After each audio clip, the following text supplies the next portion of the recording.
Everyone has been binging Bridgerton lately, but much as fans love the Netflix period piece, it does have some major issues. Even as the show continues to dominate the TV rankings on Netflix, it's difficult to work out exactly what Bridgerton's aims are as a show beyond being a romance. Each season of the series follows another member of the Bridgerton family as they find love with the rest of the family playing supporting roles. The romantic storyline of the show, however, is also threaded with political and socio-economic commentary without going in depth with either. The race issue. The show is notable for seemingly leveling the playing field when it comes to race, that is, until about halfway through the series when Lady Danbury randomly slips in a quick summary of why race relations are the way they are, which is seemingly non-existent. In an 8-episode show with each episode nearing almost an hour, the matter of race gets about 2 minutes of screen time in the flagship series. Eloise's naivety. Eloise is the younger sister who serves as the foil to Daphne's sweet, conventional persona in the first season. If Daphne tries to work within the limits of the world she is given, Eloise spends her time hollering at anyone who will listen about the injustices of a male-led society. The timeline inconsistency. The brief spotlight that the issue of race gets in the show consists of Lady Danbury casually explaining all the modern-day perfect peace away as a result of the current white king having fallen in love with the current black queen. This explanation, even while overly tidy, might still work, if not for the fact that a romance that the timeline simply wouldn't allow for things to be as socially advanced as the show illustrates. The uneven approach to Regency rules. One of the things the audience is reminded about often and loudly in the first season of the show is that the young ladies of the ton have very specific rules to follow. Marina is ruined for breaking them. Daphne is nearly ruined for breaking them. And the threat of being forced into a marriage for making one mistake lingers. These rules of impropriety, however, seem to not apply to other couples of the show. The toxic romanticization. Simon and Daphne from Bridgerton dancing together, and with close UPS custom image by SR Image Editor. Many of films and show push the message that as long as a romance is full of passion and lust, it must be full of love. Although in Bridgerton there are plenty of great relationships for various reasons, it's hard to ignore the fact that one of the greatest things emphasized in Daphne and Simon's relationship is their sex life, and their seeming inability to resist one another. The obvious plot device. Phoebe Dynevor as Daphne and Reg John Page as Simon in Bridgerton. Bridgerton is rife with material that engages the viewer and keeps them clicking that "next episode" button, but that doesn't mean it's doing anything all that original. The main plot of the two people who form a feigned romantic attachment out of convenience in the first season and surprise end up falling in love is a commonly used device.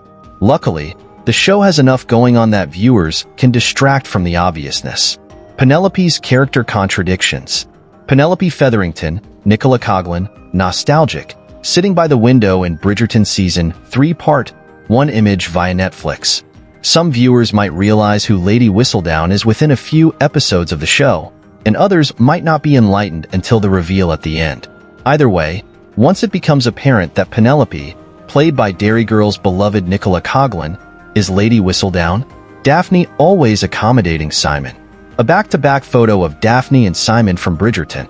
For a show that attempts to assert its heroine as a self-aware voice of the female struggle in the first season, it's a bit contradictory that the writing consistently puts Daphne at the feet of Simon, effectively shaping her world to his when things go wrong.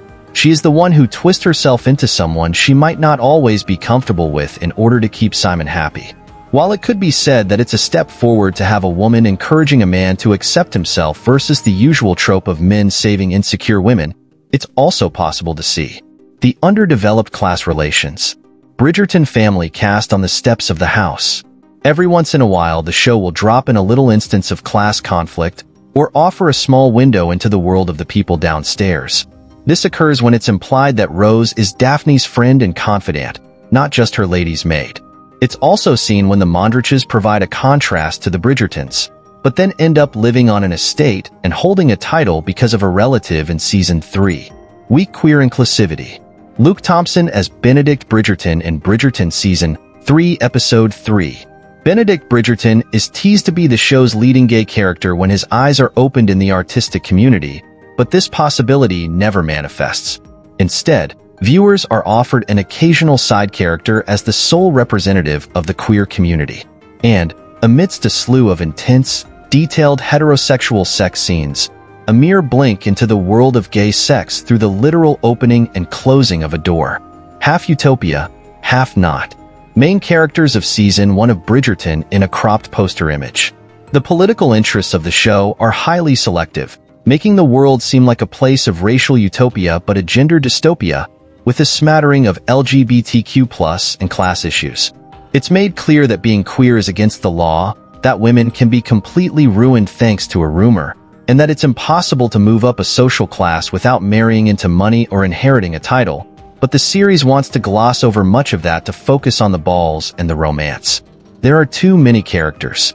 When the 8 siblings of the Bridgerton family are introduced in Season 1, it's abundantly clear that the show is more of an ensemble piece. Each season focusing on a different sibling means that there is still time to get to know the youngest Bridgertons before the show gets to their story. That being said, there are still way too many characters in the show for the writers to keep up with, and they keep adding more. The double standards for relationships.